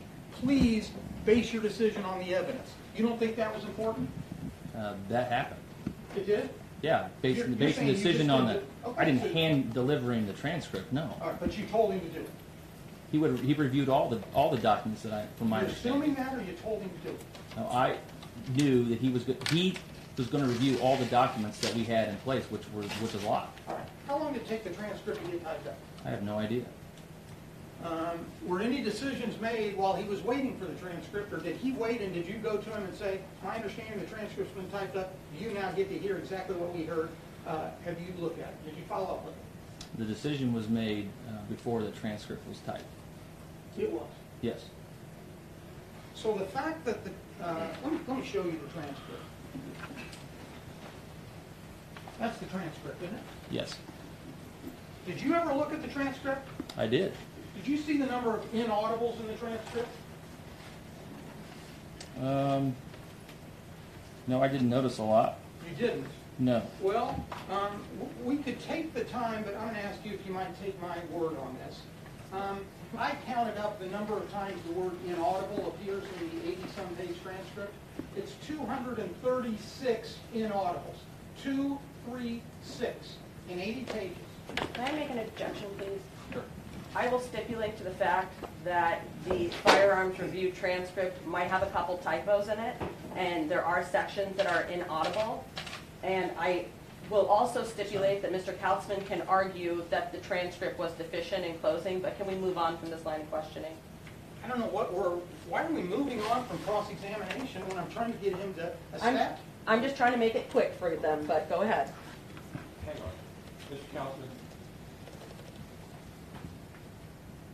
can you tell me that you are examining this witness and the relevance of asking him about 236 inaudibles? Sure. The chief makes the decision on whether or not to fire these people, right? Yes. The chief was privy to the Brent Hendricks report, Exhibit A, that was put into evidence, right? Yes. Brent Hendricks found that the physical facts and data that he found corroborated the officer's versions, right? Repeat that. Brent Hendricks found that the facts and circumstances that he gathered the evidence on corroborated what the officer said they did, right? That's what Hendricks said, yes. He did, right? So Yes. the chief had that, right? Yes. The chief had the internal affairs report where Jan Faber testified to you, and she found that it corroborated what the stories of the officers were, right? According to Jan Faber, yes. Okay. So you got the criminal division of your department finding that they didn't, that the stories of the officers saying why they shot were corroborated. You have the internal affairs section of the department finding the same thing. You then hold a firearms review board hearing where the witnesses that you call are those two people, the criminal investigator and the internal affairs investigator, and the two officers. So it must have been the two officers that caused you to say to the chief, these guys need to be fired. Well, if that's in fact the case, then I want to know, did the chief read verbatim what the officer said? Objection calls for speculation. He has no personal knowledge about what the chief does or does not I'm know. not saying that. How could he know what the chief did or did not do? Did you ever ask him whether or not he reviewed the firearms review board transcript? I did not. So if it had 236 inaudibles in it or 0, you didn't care because you don't think it matters that you can't even hardly read the document because there's so many inaudibles. I was there. I was But there. the chief wasn't, and he made the determination, right? You're thinking that the that's chief's enough. decision was made solely on the findings of the Firearms Review Board, which isn't the case. Okay. You're hanging your hat on something that's Deputy false. Chief? Deputy Chief Bailey, stand down. Okay.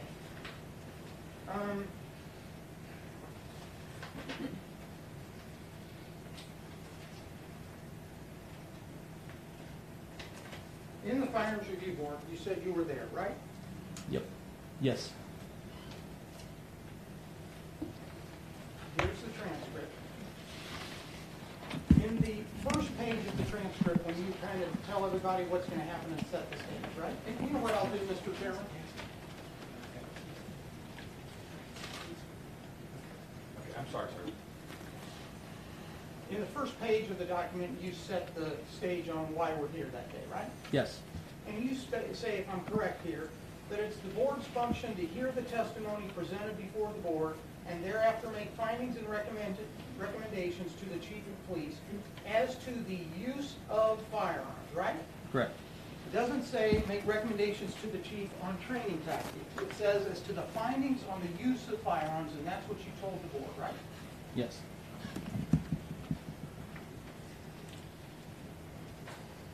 You then heard from Brent Hendricks as your first witness, correct? Yes.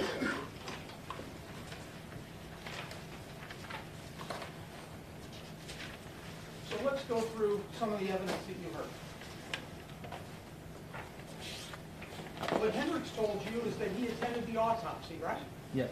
And he and the forensic pathologist talked about the bullet trajectories, correct? Yes. And he told you, quote, what this showed is that the most likely scenario is this bullet was fired from the rear of the vehicle and that the console lid was open when the bullet passed through it, right? Right. He then tells you that, based on the autopsy, the following. This bullet was identified, and once again, there's inaudibles, and I'll try to skip over them because we'll have to do the best we can. Having been fired by Officer Dinnsen. Officer Dinnsen, according to the bullet pattern, according to the testimony, was basically directly behind Aaron Bailey. So the bullet penetrated right to left and upward. The only way that someone behind Aaron Bailey can get a right-left trajectory and upward is if Bailey's body position was essentially like this, canted, as they indicated with the shoulders turned toward Officer Howard. So I found that the pathologist and the trajectory of the bullet confirmed the shoulder turning and also the positioning of turning toward Officer Howard. I want to make sure I understand that. He told you that not only did the officer say that Bailey was digging in the console and turning, but the pathologist and the forensic science confirms it because it's the only way the bullet trajectories could have gotten that way, right? No, I don't believe that. Are you a forensic pathologist? No. What don't you Mr. believe? Bailey What could don't you have. believe about that The statement? the pictures? Do you have pictures? Answer my question. And I'm Because sure where the she'll bullet be- placement was at, We it got- appeared to me. We got to slow down so we don't talk over each other, okay? Well, let me answer the question. All right. Let me re-ask the question and then you answer, okay? I just read to you the testimony of Brent Hendricks before your board, right? Right. He said that I found that the pathologist and the trajectory of that bullet confirmed the shoulder turning and also the position of turning toward Officer Howard. First question, did he testify that to you? Yes. Was it your understanding that he and the pathologist said that the forensic science proved the turn by Mr. Bailey? That Bailey turned, yes, toward the front, the steering wheel, not toward Howard. He wasn't turned this way. The other rounds impacted Bailey on the left side, I don't want you to not on the side or the side here, in the back. Chief, I'm not asking you to get into the medical facts. Oh, you are. You're asking me this question. You just did. Well, no, I'm asking you. You're asking me if I believe what the pathologist said.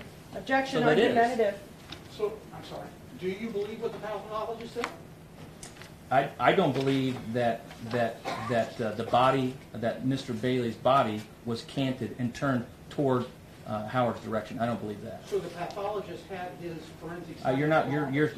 You're repeating what Sergeant Hendricks is saying. You're not repeating the pathologist report. I'd have to see that. And like you said, I'm not a pathologist. So are you I'm saying- telling you what I saw. Are you saying Hendricks got it wrong from the pathologist? I'm not saying that at all. What I'm telling you is that I'm reading what he said. I'm relaying what I saw.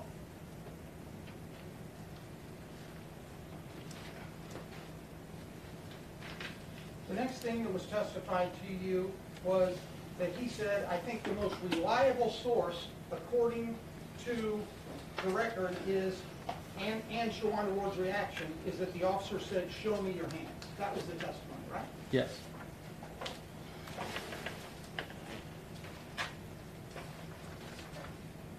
A little later on, there was a comment about listening to the audio, and you asked a question about, we'll need the full audio without the dead air taken out. Explain to the board that there's condensed audio and full audio, where it's not condensed with the dead air out, right? Right. The full audio would be the real-time audio, right? Yes. Did you ever have the full audio? I did not. Did you ever listen to the full audio? I did not. Did you ever seek to get the full audio? I did not.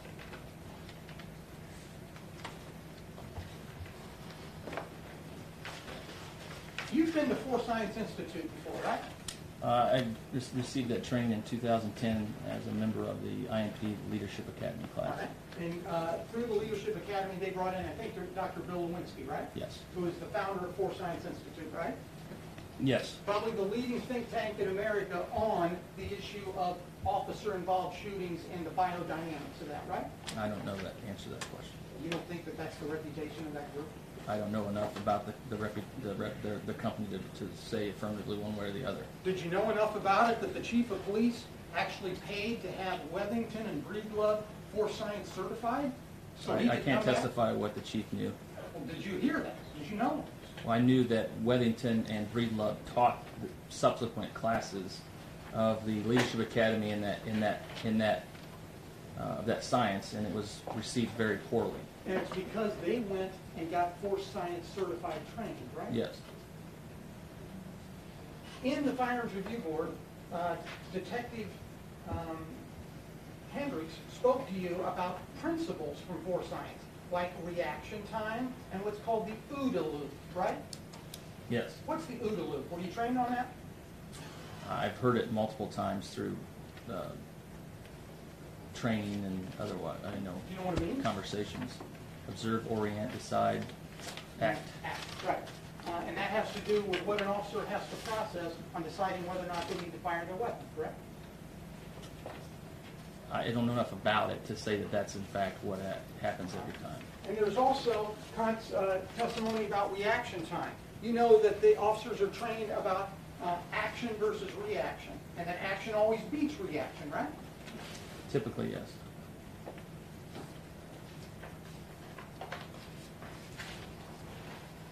I also want to say that I'm Wait a not minute, there's not a question professional before. in force science. Sir, Never there's have not a been. question before you. Okay. So then you had Jan Faber as your witness on the stand, right? Yes. And you went through and heard her testimony, if you will, right? Yes.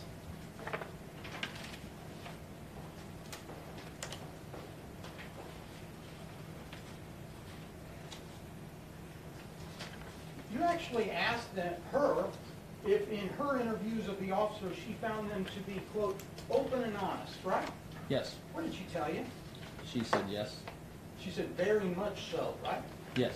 And Jan Faber's not able to be here because she's on medical leave, correct? Correct.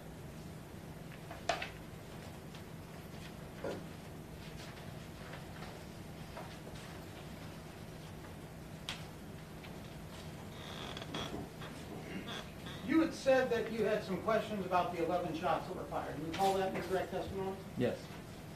Jan Faber testified, quote, page 21, he was close enough that he's inaudible. He's trying to see what Mr. Bailey's doing. He, we're speaking to police officers, reacting to it. He's Bailey turning with the gun. Is Bailey turning with the gun? So he's looking. When I'm saying he's looking past his sights, he's trying to see, you know, his rounds making contact. You know, is Bailey turning with a gun? What's the threat doing? It says in the next sentence. And as soon as he realized Mr. Bailey stops moving, he stops firing. Just like we're trained at the academy, you shoot till the threat is down. That's what she said to you, right? Yes. And she said to you that her investigation showed that the officers fired because of a threat and stopped when the threat ceased, right? Yes.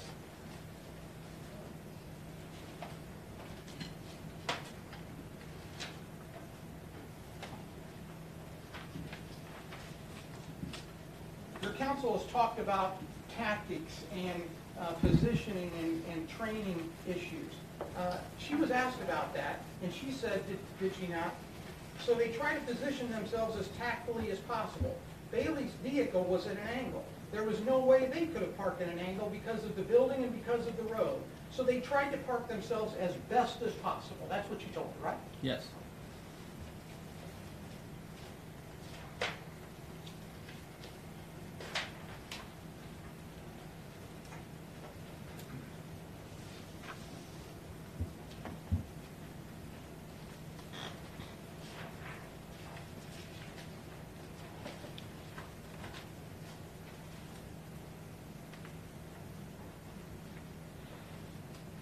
There were questions of Miss Ward about her hands up.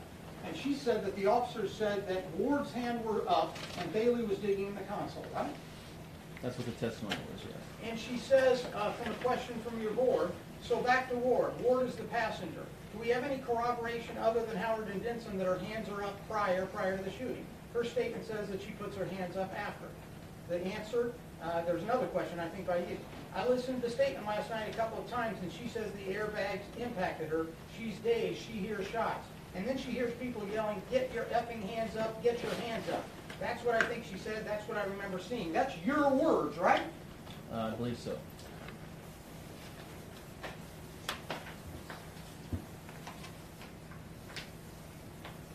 Then we shift gears at page 30 of the transcript, where you say, understand, have a good understanding of our rules and regulations and policies. In your opinion, from the beginning to the end, are there any policy violations you see? Not necessarily just related with the shooting, but with everything. Do you see any? You understood that you were the firearms review chairman, conducting the firearms review. What the heck are you doing asking about other than firearm review issues? Because policy violations leading up to a shooting can contribute to the reasons why officers choose to fire their firearms. Is that a good tactic to use as the administration when you can't criticize the decision to shoot? You start saying, well, maybe their positioning was bad? I don't understand that question. The question for this board is whether or not they reasonably believe they were about to be shot, right? And they did not. I don't believe they did. But that's the question that they'll have to decide, But right? you're asking me. Objection, argumentative. I'll withdraw. You agree with me that's what they got to decide? Yeah, that's the board's decision, right? It always has been the board's decision. Fair enough. I appreciate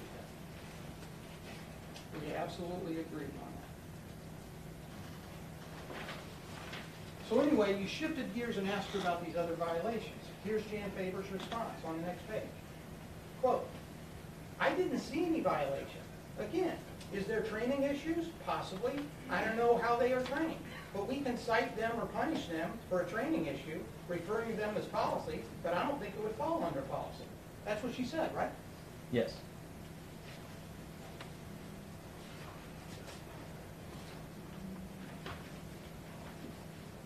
finally she said to you and your board, based on the information the officers told me, that the fact that they were in fear of their lives, Dinnsen fired until he did not see the threat, and then he stopped firing. And Howard fired at the threat. He stopped firing after the threat. He felt like the threat was eliminated. So according to everything we're taught, you shoot until the threat is no longer there, which they both, again, can no longer see the threat. Continuing on. She finishes by saying, I get the impression that they both were concerned that Mr. Bailey had a weapon. Mr. Bailey was going to turn and fire that weapon at Officer Howard, and they were in fear of their life. You then said, thank you. Does anybody else have any questions for Sergeant Faber? Thank you, Sergeant Faber. Appreciate your time. Thanks, right? Yes. That's how she ended the testimony, that they were in fear of their lives, right? Yes. Did you go tell the chief that, or did he would have known that from her report, I guess, right? We had conversations about that they had fear for their life at the end. Okay. Just a few other things, Deputy Chief Bailey.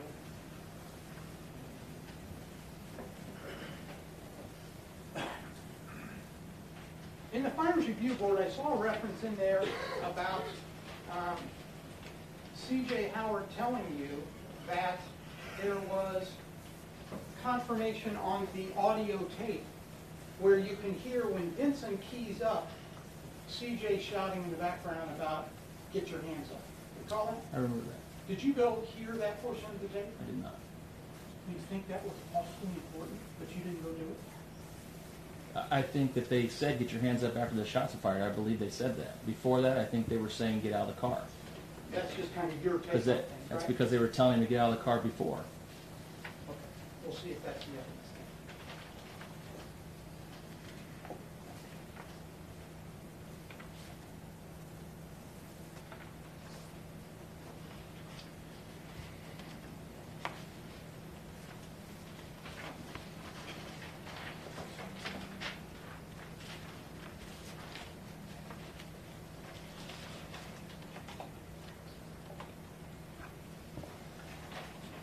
Mike Daly, who's Mike Daly? He's an instructor at the IMPD Training Academy. He's referred to as the legal instructor. Yes. Did you call him as a witness before your Firearms Review Board? I did not. But he met with a couple of the Firearms Review Board people before your meeting, right? Before your hearing, right? I don't know that. You didn't know that he had a meeting with Susan Hill, who was on your board, right? I did not know You that. didn't know he had a meeting with Jim Cleek, who was on your board, right? I'm assuming he meets with Cleek since that's his boss, but I don't know of a particular meeting where they were all together. I don't have And then knowledge he of that. then made some findings and wrote them in a letter to Jim Cleek, right? Yeah, there were findings made by the training. That was all done a month and a half before the Firearms Review Board, right? I don't know the time frame. Now, speaking of the Firearms Review Board, there's an actual general order that deals with the issue of, there's a general order that deals with the issue of holding these Firearms Review Board hearings, right? Yes. And it talks about what the composition of the board is supposed to be, does it not? Yes. And it specifically says on there who the members of the board are to be, correct? Yes. Right? Yes. Let's mark that as respondent C.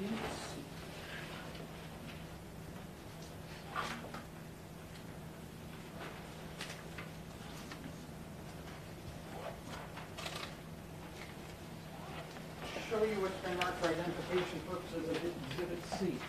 Thank you. You recognize that document?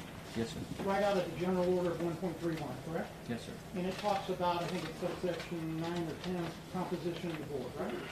Yes, sir. And that's a true and accurate copy of the policy that was in existence in November of last year when you held this Firearms Review Board, To the correct? best of my knowledge, yes. This time we move for the admission of Exhibit C. No objection. I'm going to do it on the own. Yes, thank you. And then, here, Mr. Chairman, I'll give you the original, we'll use another one on the own. Do you have the other two originals that we Yes, used? sir.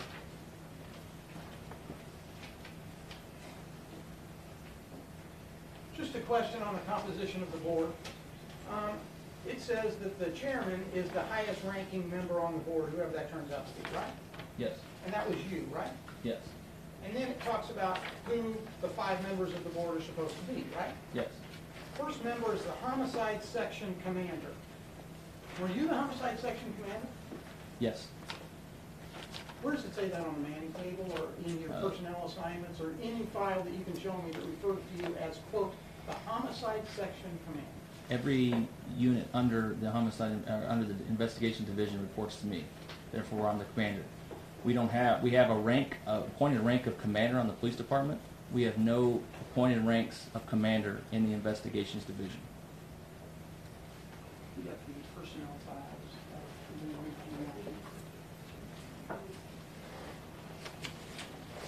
What I hear you saying is, because you're the head of the homicide or the investigations division, you're by definition the homicide section commander, is that right? Yes. It's not and wasn't Captain Jerry Leary? It was Major Or, Hinch. I'm sorry. It was Major Hinch before me. Okay. You know Jerry Leary. I do. What's his rank? He's a captain. That's a merit rank, not an appointed rank, right? Yes. What was his title at the time of the Firearms Review Board? Captain, homicide branch. Captain Homicide Branch, meaning Homicide Branch Commander?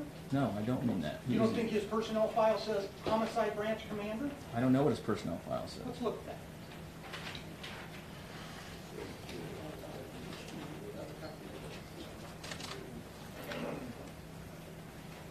I know that in the previous Wait a minute, boards. there's not a question. I'm sure they'll get to this with you. Okay. Okay? Let me show you what was provided by the city as the two-page assignment history of Jerry Leary. You see on the second page what his title was at the time of the Firearms Review Board? I see that. Yes. What's it say? Homicide robbery branch commander. Okay? Let's compare that to what it says right here. It says a member is supposed to be the homicide section commander, right? That's what the general I says. think it's important for the department to follow rules if they're asking for the officers to follow rules. Yes. Second person that it talks about, we'll admit that. The second person it talks about is the training section commander. Who would that have been? Jim Cleek. Now, he's also an appointed rank, just like you are, right? Yes. Who would have been the captain or the lieutenant in the training section? There was, and at the time, I don't believe there was a captain in the training branch. Joe Mason wasn't there. I can't remember when he was there, and I honestly don't. Who would have been the lieutenant? Marshal DePue? Marshal Pugh is assigned to training Was academy. he on that Firearms Review Board with you? No. Third thing down there says Internal Affairs Section Commander. Who's the Internal Affairs Section Commander at the time you held the Firearms Review Board? I think it was in a bit of a transition, so I don't recall. You don't think it was Larry Yankee? Yeah, that sounds right, yes. Okay, and we're going to have him here to testify, but you wouldn't dispute his testimony. He says he was that commander at that time, right? He was a lieutenant over this section, yes. Okay. So my question for you is, and then it talks about a lieutenant on the section and a peer officer on the section, right? Yes. Okay. But for those three commanders, my understanding is, instead of having the merit rank Captain Leary, which his personnel records say that he's the homicide section commander, you took that role, right? Yes. And you're an appointed rank where you serve at the pleasure of the chief of that appointed rank, right? Yes. Leary and Yankee are merit ranks, so if they decide to disagree with the chief or tell him something he doesn't like, they can't be disciplined, right? I assume yes. But you could be removed for any reason at all if the chief decides, I don't want you in that position. Absolutely. Does it seem strange to you that the Firearms Review Board was picked with people that were beholden to the chief having the ability to remove them out of their position? No. You don't think that the purpose of the Firearms Review Board talking about having merit rank people in there is to ensure that the officer gets a fair hearing by people that have the nerve to say to the chief, Chief, you're wrong on this one, here's what happened. I only see two positions on here where they would be merit rank positions. The homicide person and the internal I affairs disagree person? with your definition of that. The point is, it's in black and white what the rule calls for, right? That it says homicide section commander, you're right.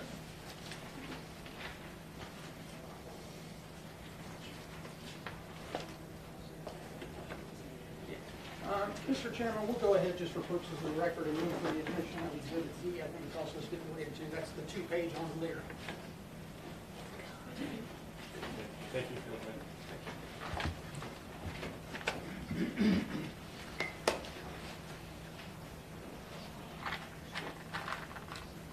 Now, I won't go through all of it with you, but in the Brent Hendricks report that's already in the evidence, there's like a 2-page conclusion called the key factors on the end of the Hendricks synopsis report, right? Yes. And that is consistent with what he essentially told you, right? Yes. Okay. Just wanted to make sure that I'm not going to admit this as a separate exhibit because it's attached to the synopsis that you already have.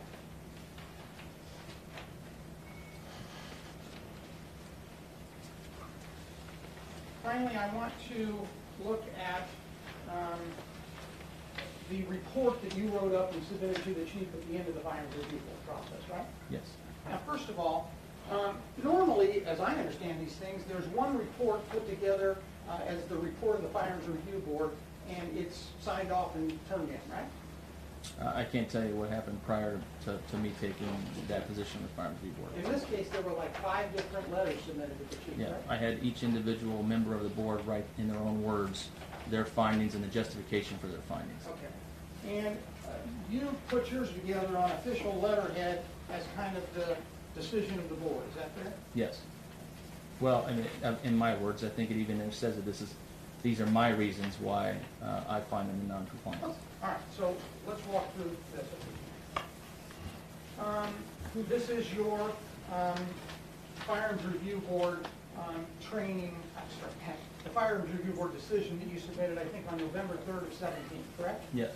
All right, where's the Review Board findings? And just the date of the findings. John, not to interrupt, but are you going to be going much longer? Can we take a restroom break, or are you almost I'll done? probably be done within 5 minutes. Perfect. 5 to 10, I'm sorry. I'm getting right where you are. Okay. Had a lot of water this morning.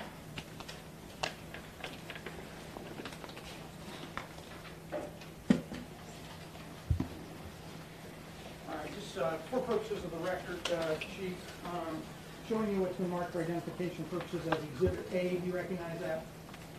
Yes, sir. And that's your finding of the Firearms Review Board to the Chief, correct? Yeah, it appears so, yes. Okay. This time we move for the admission of Exhibit A. No objection.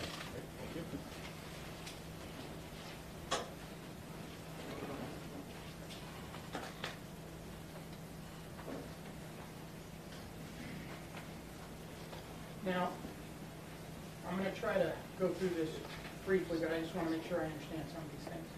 In the first paragraph, you say who the board is comprised of, right? Yes.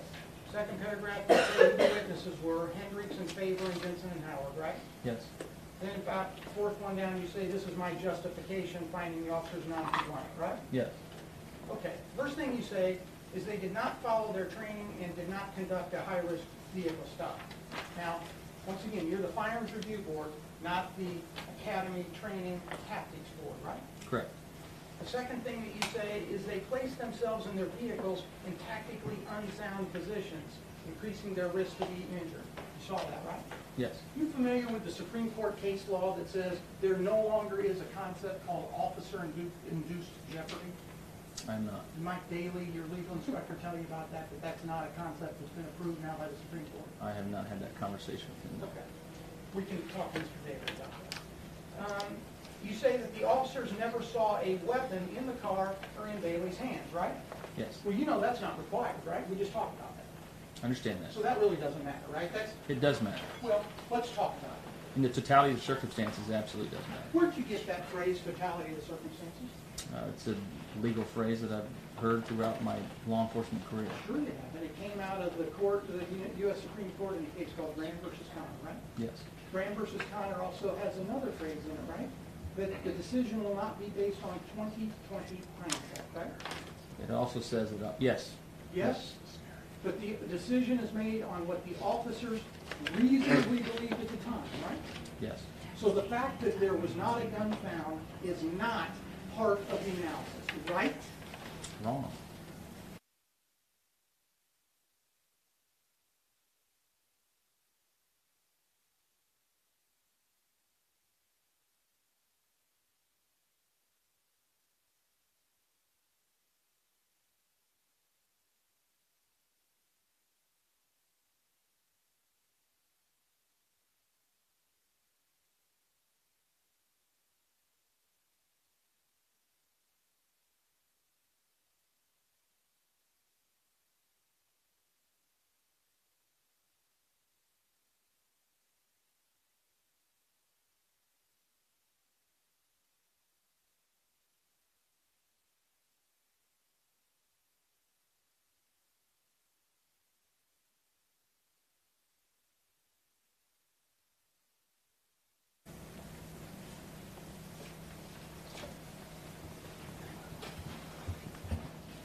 finally, in your closing, you say, the officers are good people, most likely good police officers, but their actions had fatal consequences. Have you ever heard of a term taught at Force Science Institute called consequentialism? No. How the mind decides what should have happened based on what you later learn rather than what you knew at the time? No. Doesn't the Supreme Court tell us that since officers don't have to see the gun, it doesn't matter what we now know about the tragedy of this incident? It matters what the officers thought at the moment, right? That's true. And that's what they got to decide, right? What they thought at the moment. Right.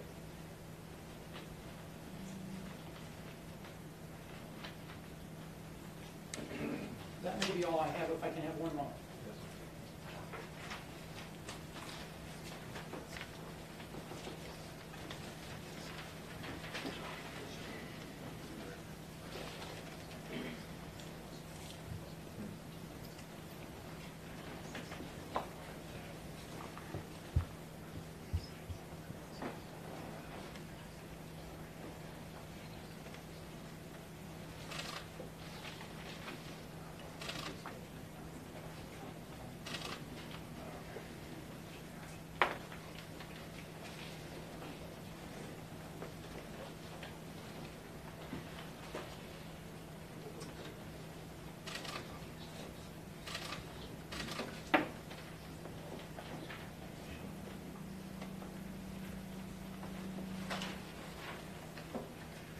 On that awful, awful day, you weren't there, were you?